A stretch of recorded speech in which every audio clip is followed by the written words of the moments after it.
I just want you to focus on yourself, girl. Like, why are you just hyper fixating on just the relationship? Hi, everyone. I'm Kang, and this is Kang Does Stuff. And today, I want to talk about Shrek 2. Now, I know what you're thinking. You saw the title, and you're seeing this right now. And beside marveling at my graphic design skills, I know you're thinking that the movie is perfect. The movie has no fault. The movie is the best movie ever. And I do understand that. I don't fully agree, but let me just elaborate, okay, before you click up this video. Before we get into it, I just want to say I am recording with my webcam. Don't perceive me. I have my tiny mic, tiny but functional mic right here. Because I have notes on my phone, like notes that I need to consult. So I can't film on my phone. So that's why the quality is kind of shit. But I think the main thing should still be like the presentation, like the PowerPoint. So it shouldn't be that much of a problem. Also, fit check. Fit check. I'm a little bit of green because obviously here we have a T-posing Shrek because I think it is funny and I think it is very appropriate to the vibe. It's like setting the scene for what you're getting yourself into. Before everything else, we need to address C minor, put it in C minor. I don't know about you, but I can't seem to escape it. No matter where I go, like any corner of the internet, Shrek just kind of finds it its way there. It's like there's always a Shrek meme like hidden somewhere, or like a Shrek reference. At its core, Shrek is a movie franchise. It started with the original movie in 2001. It was based on a children's book, but granted, the book was very different from the movie. And then there's Shrek 2, which is the main thing we're gonna talk about today, and Shrek 3, Shrek the Third, and finally Shrek Forever After. Now there is recently news about like the new Shrek, like Shrek 5, coming out in 2025, I think. So the franchise is still very much alive and well. Not to mention Puss in Boots and Puss in Boots: The Last Wish and the TV show. Speaking of which, I got the idea of like making this video, and I was very inspired to make this video because I watched this really long recap of like every Shrek media in existence by Haley Whipjack, and I would highly recommend you watching that video before this one or after. And just to prove to you how prevalent Shrek is, here are some of my favorite Shrek memes ever. I can't really explain it because Shrek in itself is kind of a form of art, I would argue. This is contemporary art. Take a deep breath and let's get on to Shrek 2. So Shrek 2 came out in 2004. It was very liked by the general public, the audience that it was targeted. And even now, people are still talking about it. Like everyone just says like it's not even just the best sequel ever, but also just the best movie ever, or the best animated movie. And I do agree to a certain extent, but here is my review of Shrek 2 upon rewatch recently. No, I know what you're thinking. Boo, boo, tomato, tomato, tomato. I know. Okay, this is kind of going against the grain a little bit, but I promise I have a good reason for it. But before we get into why I don't like Shrek 2 as much as everyone else seemed to be into it, I think we need to go back to what makes it so special, like what makes other people like it so much. C minor, put it in C minor.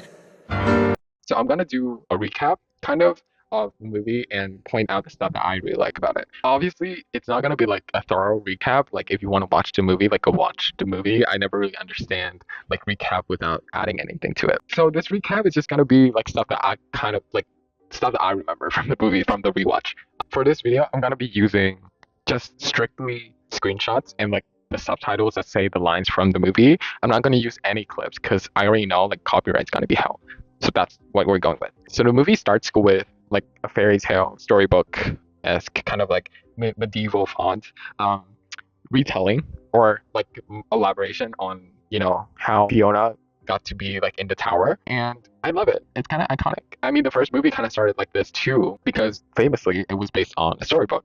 Granted, the storybook itself by William Steig is not like, the style is very different. It's very much like modern storybook, but I still think it's a good nod to that, and also because Shrek is all about like fairy tales and like subverting the stereotypes in fairy tales. So I think it's really cute. Oh, also this is supposed to be Fiona. Like, can you imagine this Fiona being like the on-screen Fiona? I love the storybook. Like, I love it. It's very different, but I literally cannot imagine this style being translated to 2001 and 2004 like CGI. Like that would have been really tacky, I would think. So I'm glad with the style that we got now of Shrek. Moving on, we are instantly introduced to a new character, and he is Prince Charming. I picked this screenshot because he's very much giving like with this hairnet before he kind of does like the iconic flip. It's very much giving like lunch lady, and I love that for him. He's so like girly pop. Then we cut to Charming going to rescue. Well, he thought he was rescuing Fiona, but it turns out Fiona has already left with Shrek, as in the first movie. So he found the werewolf, the werewolf in Red Riding Hood that was like pretending to be grandma, and he's reading Pork Illustrated, and he's eating pork rinds. This is so wild to me because it implies that he wants to eat them, and he also wants to eat them. Like, okay. Here we have Red Riding Hood knocking on Fiona and Shrek's little cabin, which is interesting because we see that the wolf was there at the tower like moments ago. That means we can assume that what happened in Red Riding Hood has already happened, and that means Red Riding Hood's just going around knocking on random people's doors, even after she almost gotten eaten by the wolf or has gotten eaten by the wolf. And then see this cute little reference to Spider-Man, like the upside down kiss in Spider-Man. I don't know. I think it's like really clever. So after the honeymoon, Shrek and Fiona gets a letter from their parents, like her parents, telling her, they're gonna have like a wedding ceremony, like a celebration back in the palace or whatever. So they get on a carriage and they bring Donkey with them, and they go back to far, far away. And here, the carriage is an onion. Like that is like you can't make this shit up. Like, and also like the driver of the onion is a dwarf.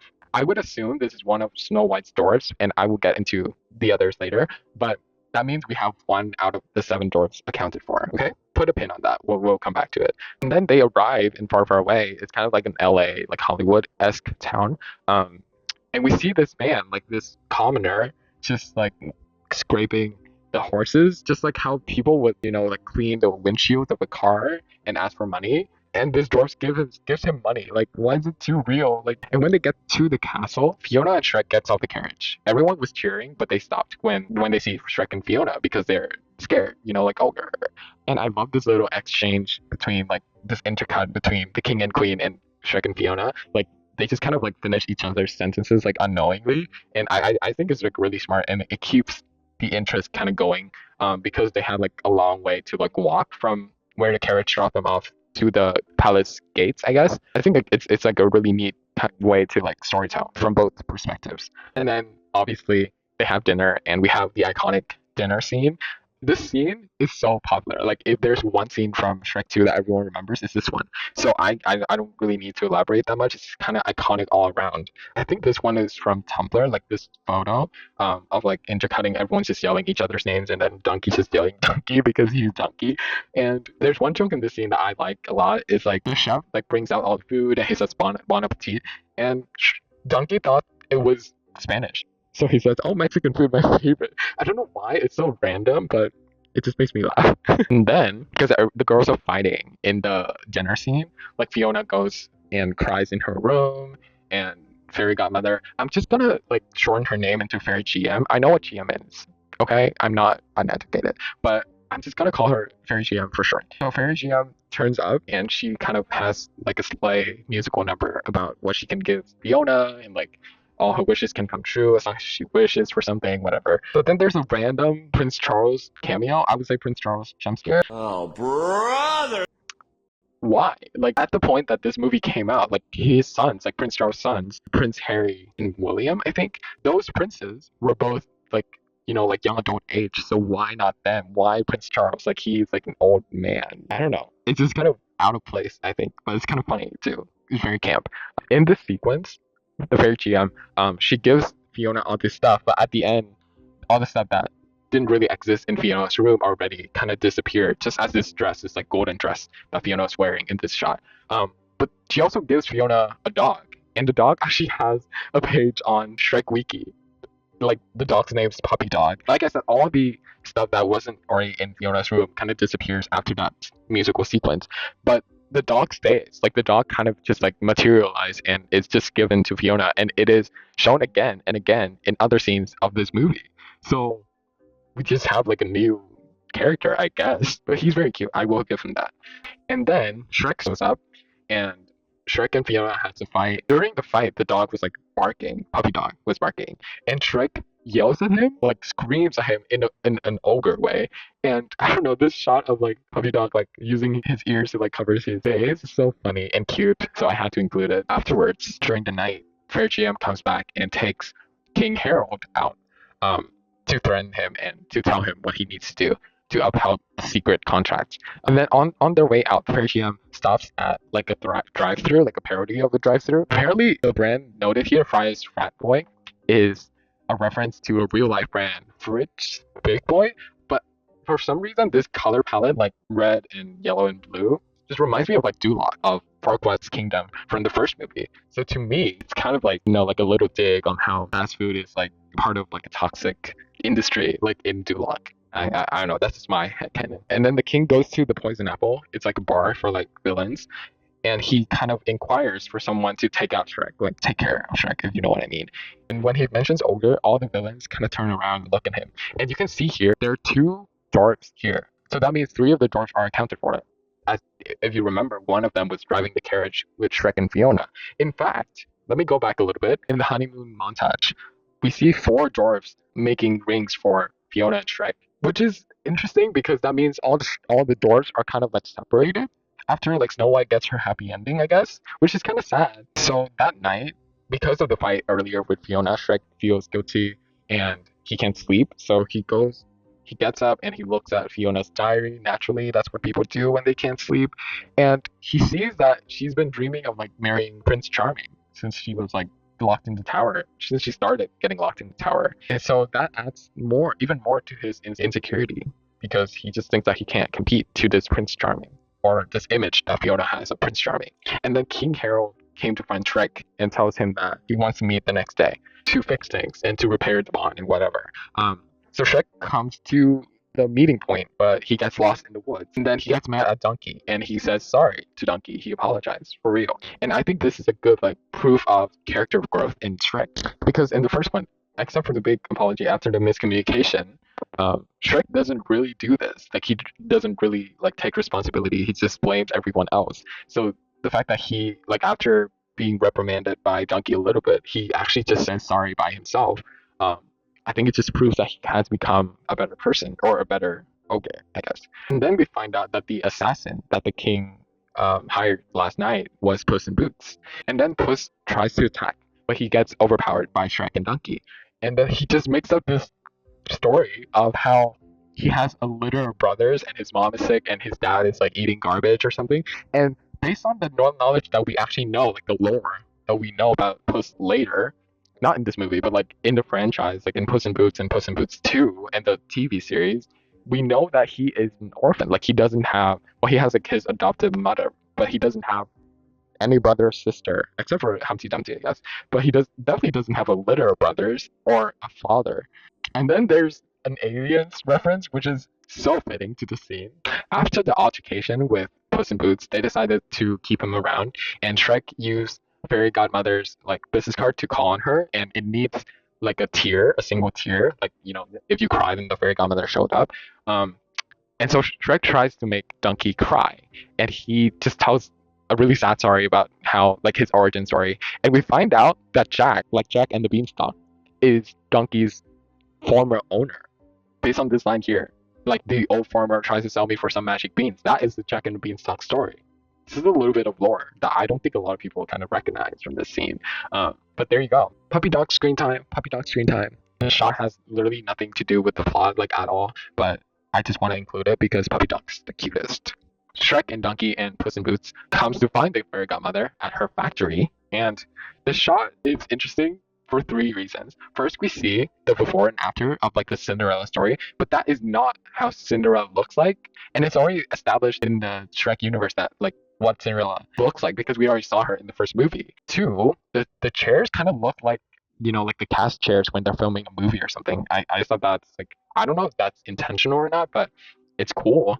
And then three, there's like a little door on the main door. Instead of like placing on the bottom, like how you would place like a cat or dog door, it's placed at the top, which is to me is kind of saying like that's the door for like pigeons, like pigeons with letters and stuff. This shot is shown in like less than 3 seconds, but they still added that. So yeah, I just thought it's really cool. And then we see the fairy GM, her actual like office, and she's like making some potion. And I just took the screenshot because I just love the architecture. It's giving Baroque a little bit. It's giving Tudor a little bit, but also very much like walk-in closet. And I don't know, just the lighting and everything. It just looks so good. So Shrek came to the fairy godmother, asked for her help, but she doesn't help him. So he steals from her naturally, and chaos kind of ensues, and like all the potions get like overflow and the whole factory is kind of destroyed. But during that chaos we see a little bit of a Beauty and the Beast, like the Disney Beauty and Beast reference or cameo, I don't know, parody of like Cogsworth and Lumiere. And it's like super quick, it's like 2 seconds, but I thought it was really funny because it's DreamWorks and they're kind of poking fun of Disney. That's the whole case. After they escape, Shrek and Donkey drinks the potion, and when Donkey like falls asleep first and Shrek was still standing, this is what Puss says to him. Hey boss, let's shave him? Question mark, question mark? Like, what is this line? And, like, I googled this and no one's really talking about this. Everyone just makes this into a meme, but I actually don't know what it means really. Like, does he mean like literally, or like does it have some kind of like innuendo? Let me know what you think. But I just thought it's like really, really questionable. Shrek wakes up and he's a hottie now, and Donkey wakes up and he is a white horse. They try to steal clothes from this man on the road that they met. And I'm just showing you the screenshot because it's showing Shrek's like midriff and he has like a happy trail. Now don't perceive me, but why is he kind of... After they steal like more appropriate clothes, Shrek and Donkey and Puss is on their way back to the castle to show her that he has changed and they can both be humans now. Yay! Oh, also I forgot to mention, but the potion actually affects both them and their true love. So I guess when Donkey drinks that potion, it also affects Dragon, but we don't really address that like ever. You see the shot of when Donkey is like neighing, Puss in Boots just gets yeeted off to the ground. He picks up his hat and he curses in Spanish. It's so funny. I swear to God. The whole Shrek comes back to the castle and that whole plot point. We'll get back to it later. Prince Charming pretends to be Shrek, and then the fairy GM convinced Shrek to let Fiona go, blah blah blah, like all that stuff. I would touch on it later more in detail when I talk about the rewrite because it's one of the stuff that I didn't like about this movie. So there's not a screenshot from that. The next scene is basically Shrek has given up because he thinks this is the sacrifice that he needs to do, and that Fiona would be happier with Prince Charming, yada yada yada. So this is him kind of moping around in the poison apple. But we see Captain Hook playing on the piano, and I took this screenshot because this shot just kind of reminds me of like Tangled, although Tangled came out in 2010. So maybe Disney got the idea of like having a character with a hook hand playing the piano. This character Hook,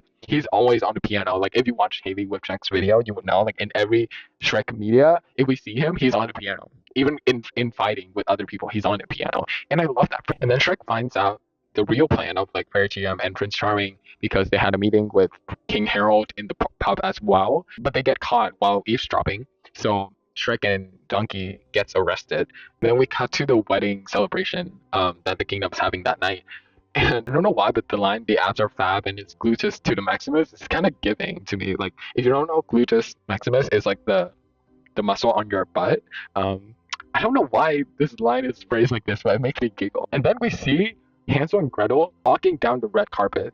And now that we have like actual proof that Hansel is a fucking child in this universe, and he runs like a resort tycoon that we see from the beginning, Hansel's honeymoon hideaway. Like, hello? As I said before, like Shrek and Donkey and Puss gets arrested, and they kind of make it like, like true crime, or like, I don't know what kind of like TV program that they kind of like catch criminals live, but they kind of make a parody of that.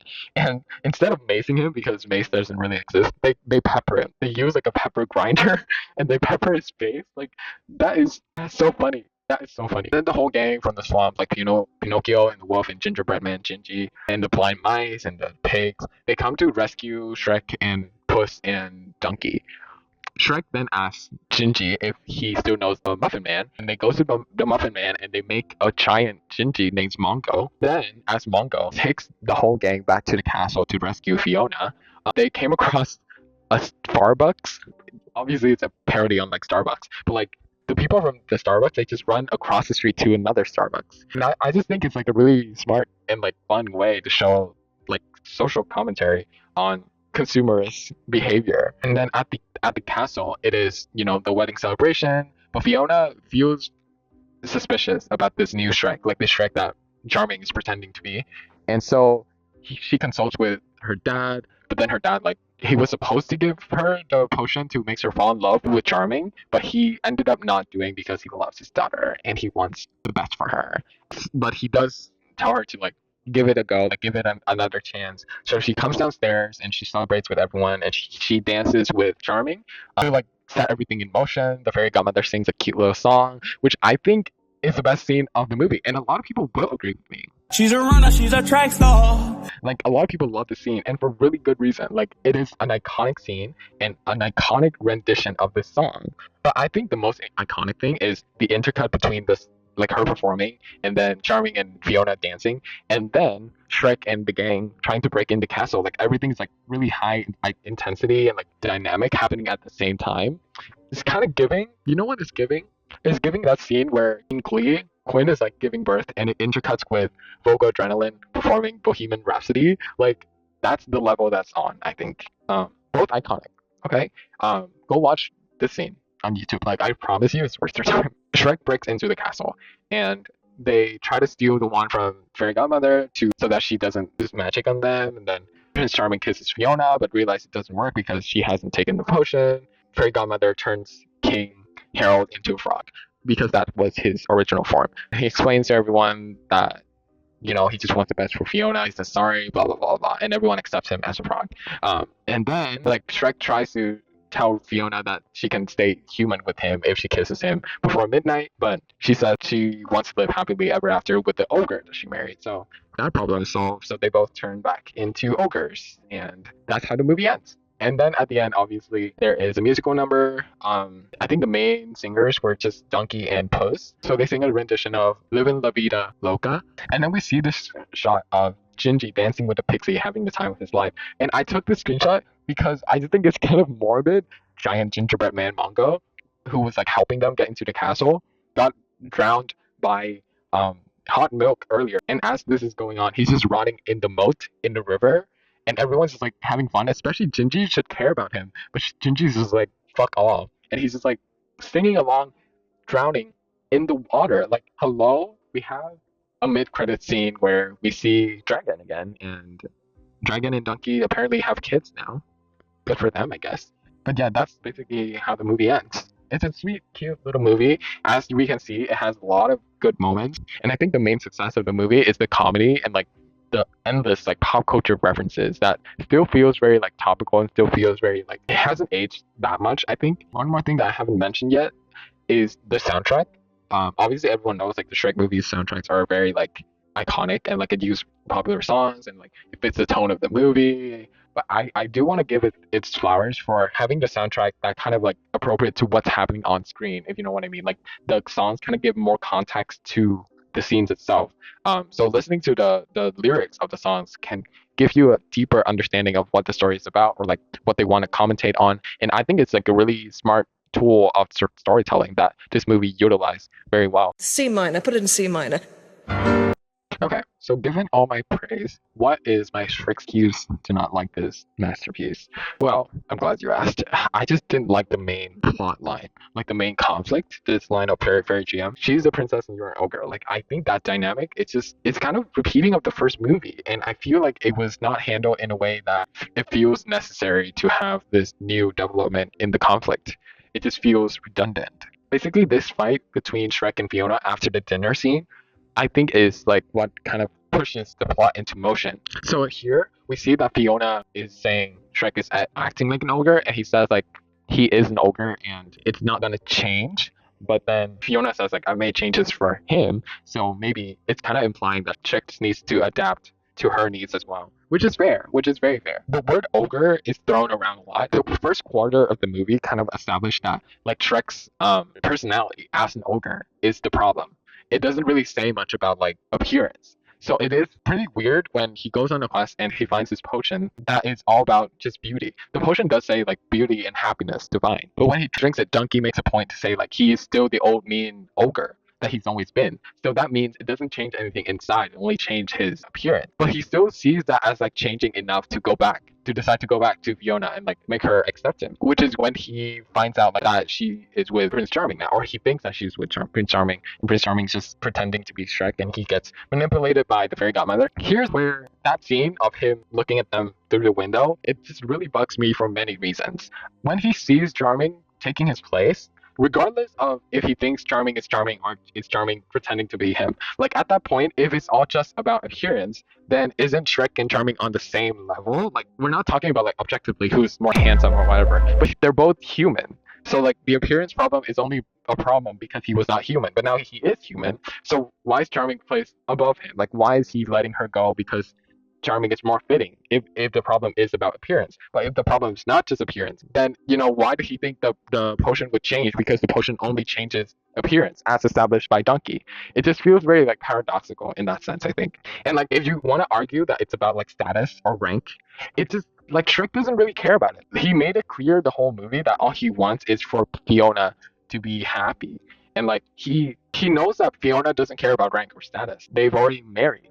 And like the problem has always been like ogre versus princess. But now that he's not an ogre, like why is he letting her go to someone else, And granted, he's only been one day. How can he say like she loves that pretty boy Prince Charming? Because like flashback to when he takes the potion, it says for you and your true love, you both will be fine. And he says, I guess it means it will affect Fiona too. That means he is sure that his true love is Fiona. He's sure in his heart of hearts that Fiona and him is like endgame. So why does one look at Fiona with this man, Prince Charming, makes him come to the conclusion he loves that pretty boy Prince Charming? Like it doesn't add up. It doesn't make sense. I know Shrek is not meant to be the smartest character, but he's smarter than this. Like even though he's like blinded by insecurity, I feel like now he's like human and he seems pretty confident before he went to see this. So what about this scene makes him feel like he needs to let her go? I just feel like they didn't really decide on if it's about just appearance or if it's about like rank or status or personality. Like they don't make it clear what Shrek actually thinks is the problem. Furthermore, when he sees this happening, Fiona was in the human form. So he only sees Charming like hugging Fiona in her human form. So how can he be sure that when he turns back, because they will turn back, because they won't have the true love kids because he already let her go, how would he be sure that Fiona would still get the love and acceptance from Charming if he sees Fiona as an ogre? As far as he knows, Charming is just like a stranger who knows nothing about this family. So if all that he wants is her to be happy, letting her go like that means that she will at some point turn back into an ogre. And there's no guarantee that she will be loved. His plan or like his reasoning just doesn't seem reasonable, even to his character. And then the final straw for me is like when he finds out the plan at the tavern at the Poison Apple, he has a change of heart after the conversation that the fairy godmother and Prince Charming kind of reveals everything. Charming's pretending to be Shrek. It doesn't feel like worthwhile why he would have a change of heart at this point, because he would still have his insecurity. Like the king hasn't apologized or anything at that point yet. The only new information that he got from that eavesdropping session is that Charming is pretending to be him. So I'm assuming his reasoning for change of heart is like he would be fine with Fiona going into a loveless marriage. But if it's like a loveless marriage with someone pretending to be him, then it's wrong. But if it's a loveless marriage with a strange man, then it's right. Like it doesn't make any sense to me why he would have a change of heart at that point. So let's switch gears a little bit and look at it from Fiona's point of view. I think Fiona is super underdeveloped in this movie, and that's one of my biggest gripes. I also think like the first fight that she has with Shrek, when she says like he's behaving like an ogre and placing all the blame on him, mind you, even though it was like equal parts him and equal parts the king who was wrong in my opinion. But like her saying like he's acting like an ogre just feels weird. Like when they say you're acting like an ogre, they're just talking about like stereotypical ogre. But then Fiona is also an ogre, so how can she say that to Shrek? If she says like you're behaving like an ogre, what does that really mean? If it just means like stereotypical ogre, should they have like another word for it? I would argue the reason Fiona fell in love with Shrek is because he is an ogre and she connects with that ogre part of him because she also has an ogre part in her. That's kind of established in the first movie. Their bonding moments are like the grossest, the most crass and crude, like slapstick humor. And it was for humor in the first movie, but it is canon, I would argue, that their love and their bond is mostly because they connect to each other in an ogre sense. So her scolding him for being an ogre and like asking him to change is very weird. And like I feel like Fiona wouldn't do that. Like even in a moment of like heightened emotions, I feel like she wouldn't do that. Also, her entire personality in this movie seems very much not like Fiona at all, if I might add. Like her in the first movie is very feisty and very like she has a lot of fight in her and she's like not like other girls. And after she's gone through the change, like she would have been even stronger after the honeymoon with Shrek and like after spending more time with him, she would even change to be more like him as she says she has changed. But like her in this movie, she just seems like very docile and very demure and like very soft and feminine, which is not like her at all. There's nothing wrong with being soft and feminine. That's not Fiona. I don't know. Just her characterization of this whole movie is kind of weird. She does some badass stuff. Like at the end, she headbutts Charming, or like she talks back to her parents, like standing up for her in Shrek sometimes. But like overall, it just doesn't feel like her. Also, I really don't like the fact that they kind of skim over her identity. Like when Shrek takes the potion, and it turns both of them, which he is very well aware of. Let me show you again. She also turns into an ogre, but her only concern is her husband doesn't act like her husband. Like, you should also be concerned about your own identity. Because imagine you have a side of yourself that you have seen as evil, as bad for a long time. And it's a disgraceful part, and you kind of rule it out for a long time. And then you finally met someone who has that same part, and you kind of connect with that person, and you come to accept that part of yourself, and then you become that part kind of full time, because she did become an ogre full time.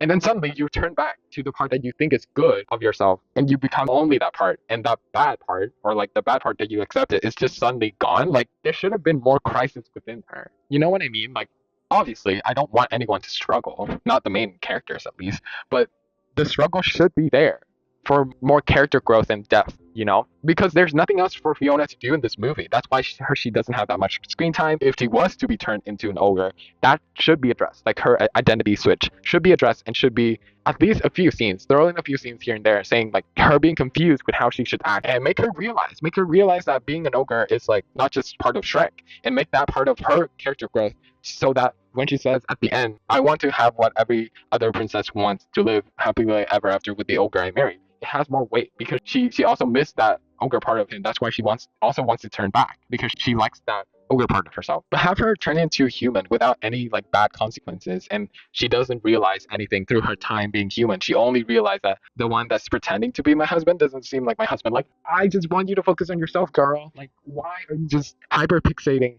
on just the relationship? And like, as I said, Shrek took that potion knowing it will affect Fiona. That is a selfish act. I'm all for like main characters doing like stupid dumb stuff and like making bad decisions, as Shrek did, but he never gets called out for this selfish thing. He gets called out by like, oh, you didn't have to like change that much from me, like I love the ogre, as she said here. But she never blamed him for taking that without her permission, because it's changing her identity as well as his. Like, how, like, he didn't have the right to do that, but he did that anyway.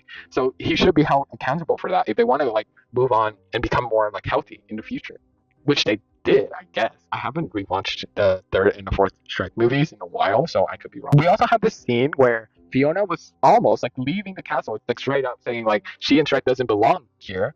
Go back to the song where they actually belong. That is like a glimpse of her ogre identity peeking through, and she kind of embracing that she and Shrek are both ogres and they don't belong here, which is, I wouldn't say it's completely true, but it is like what she thinks at that point. So that means she's like dissatisfied enough with her parents to leave, but then she gets turned into a human. And then that problem doesn't get addressed again. Well, the king does say sorry at the end, but then I feel like Fiona should have more exploration about identity within herself too. It's not just like about like external approval. It's also within herself. Like, what does she think about the identity? And like, how does she like combine both of her human and ogre sides? And what does human mean, or what does ogre mean, rather than just stereotypes? I feel like that is something that they had an opportunity to address it, but they didn't. This main plot has potential to grow into something more substantial, but it didn't. Also, this last line when he asks like, does she want to stay in this form, and she just says like, I just want to live happily ever after with the ogre I married. It has implications that the fault is now all just on the dad. Like, Shrek did nothing wrong, and he didn't have to change at all for her, which is, I would argue, not true. Not true. Like, they should both take accountability. Overall, I feel like this movie kind of culminates to nothing. Like, there's no consequences except for the king turning back into a frog.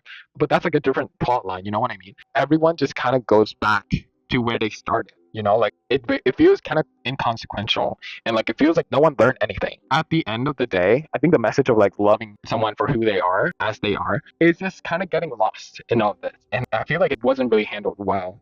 And Shrek learns that he can be loved as he is. But that is the same lesson that they both learned from the first movie. So why is this again the big main point of the second movie? You know, like also I don't understand why they keep reusing the miscommunication trope. Like it's so overdone. Like this whole thing again could have been solved if they actually talked to each other, or like when they had the initial fight of like I am an ogre and like that will not change and I made changes for you, so you should think about that. Like if they just talk to each other afterwards, or like even in that, like just kind of elaborating themselves a little bit more, they could have gone to the point, but they didn't. And that is the crux of the problem again. C minor. Put it in C minor. Now, with all that in mind, how would I attempt to rewrite or add to this movie? I wouldn't say this rewrite would erase all the problems I raised in the previous part, but I think it would be better than what it actually is right now. So first, I would make the potion only affect Shrek and Donkey and not affect Fiona, because I think that's the crux of the problem. Like I said before, like if she turns into human again, like they should address her human and ogre identity, you know, like mixing with each other, for it to be substantial. So I would propose her not turning into a human again ever. Shrek would still need to kiss Fiona before midnight for her to turn human too. So that is his goal. The difference is like she's not human now, it's only him. And then when he goes to the town, this is something I didn't mention before, but originally when he went through the town of Far Far Away, people wave at him and like he gets swooned over by the women, the ladies, and he gets like a confidence boost from that. I would use this moment in this rewrite to, you know, make him have a realization that his life can be so much better if he has like a more handsome outlook, if he doesn't look like ogre. Because of this positive affirmation from other people, he would be even more determined to staying this way and like convincing Fiona that they should both be human, because he sees what being human, or what looking like a human at least, can give him. Like that's this pretty privilege that he got. And then at the scene where he gets trapped by the fairy godmother, he would actually see that Charming accepts and loves, or at least pretends to accept and love Fiona in her ogre form, and because of that he backs down. But this would solve the problem that I raised earlier, that when Fiona turns back to ogre, how can he like guarantee this? He sees with his own eyes that Charming accepts Fiona in her ogre form, in her real form, so that he doesn't have to worry about that, you know. And then he also would have to see her parents approving Charming, because I think in the beginning why he was like so afraid to come to Far Far Away is because he was afraid that he wouldn't have approval, which he did not. Seeing like Charming also has their approval be another like blow to him that would beat him down even more and make him eat into his insecurity even more. And then him letting her go would make a lot more sense, I think, if he sees all of this instead of just seeing Charming hugging Fiona and then them four just standing, not even like approving or anything. Like just have like an animation of like a pat on the back. Like that would be like approval. It just looks like they were just standing. They are just like T-posing.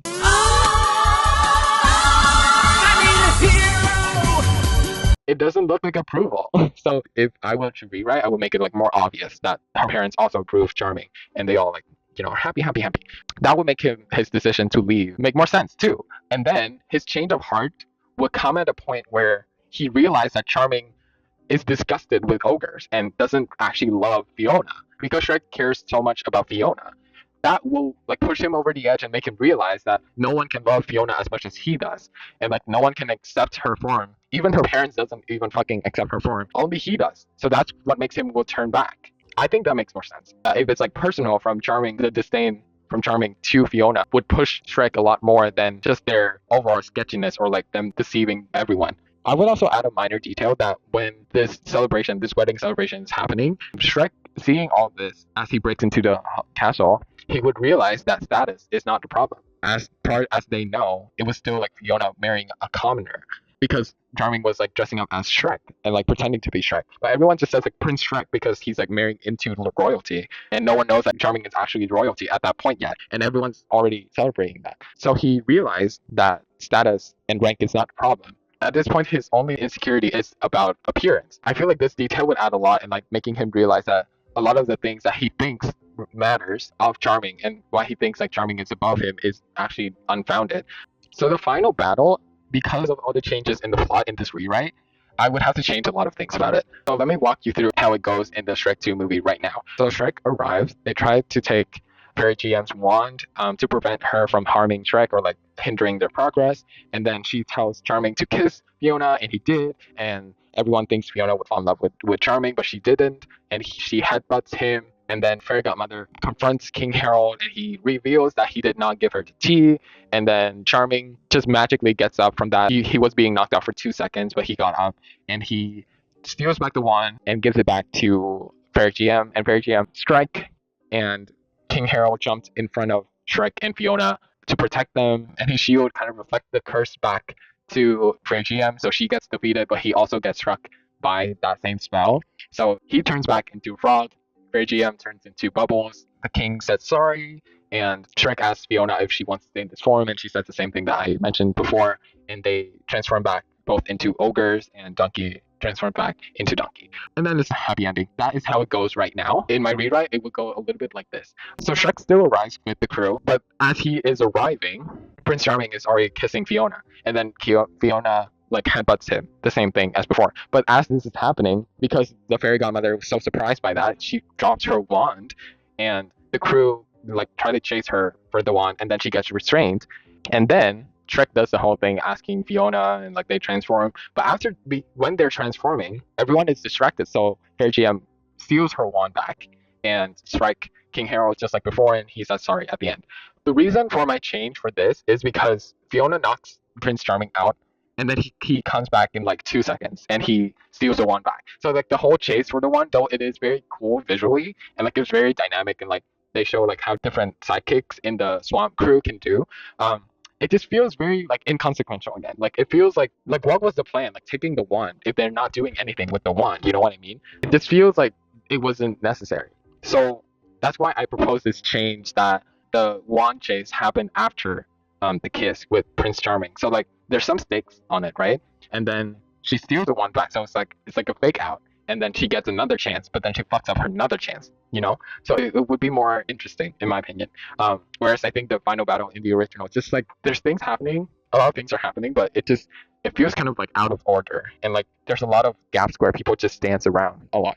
And as you can see, I put Fiona's ogre form face on all of this because at that point Fiona would be an ogre in my rewrite. I would also add in this rewrite that when Shrek asks Fiona if she wants to become human with him, she will elaborate that it's not the status or the looks of the prince that she dreamt of. It's just the heart of gold that she hoped the prince would possess, and she realized that Shrek possessed that. That's why she fell in love with Shrek, and she kind of like reassured him one more time that it's like it's his personality, it's his heart that she really loves, and like this new look that he went through lengths to change for her, it doesn't really mean anything to her.